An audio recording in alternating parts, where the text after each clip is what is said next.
তোর সাথে আমার যেতে মন চায় না। ওয়াক্থু কি তিতার তিতা গো, পারলে ভিন্ন কিছু করো, না হলে আমি ঘুমাবো। ভিন্ন কিছু পাইছি। চলো যে আমি আজকে করব আলু মাখা। প্রথমে আলুটাকে ছুলে নেব।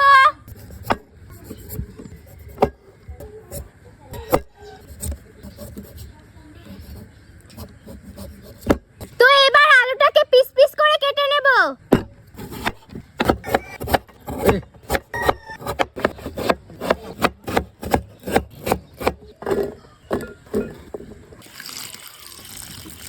আলুগুলো সুন্দর মতো ধুয়ে নিচ্ছি।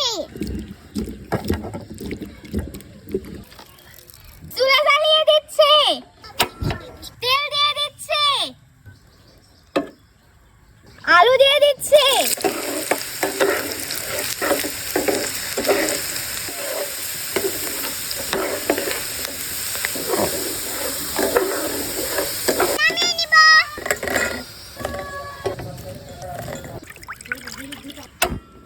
ঢেকে দিচ্ছি।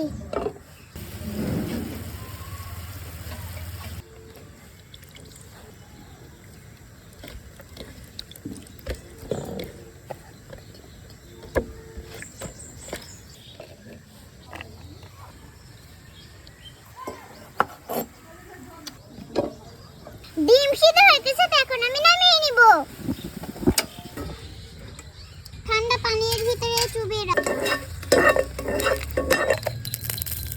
এবার ডিমটা ছুলে নেব।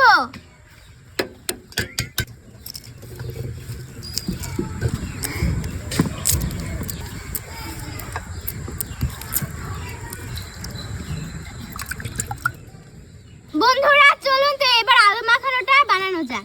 সবকিছু তো কমপ্লিট হয়ে গেছে, তো এখন দিয়ে দিচ্ছি আলু,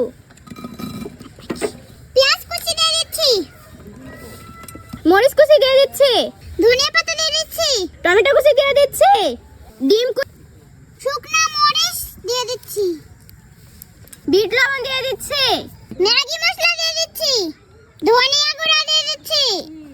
তো এবার টকটাকে বানিয়ে নেব। এখানে আছে তেঁতুল ও লেবু, সামান্য পরিমাণে পানি, বিট লবণ দিয়ে দিচ্ছি। টক বানানো হয়ে গেছে, তো দিয়ে দিচ্ছি এবার আলুর উপরে।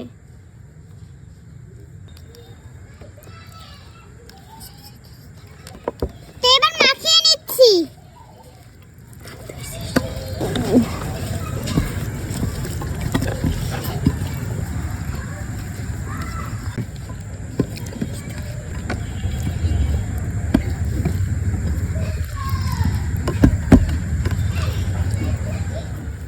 হয়ে গেল আমাদের আলু মাখা। তো এবার খেয়ে জানা কেমন মজা হয়েছে।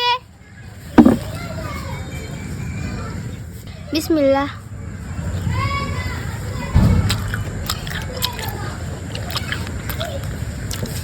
বিসমিল্লাহ।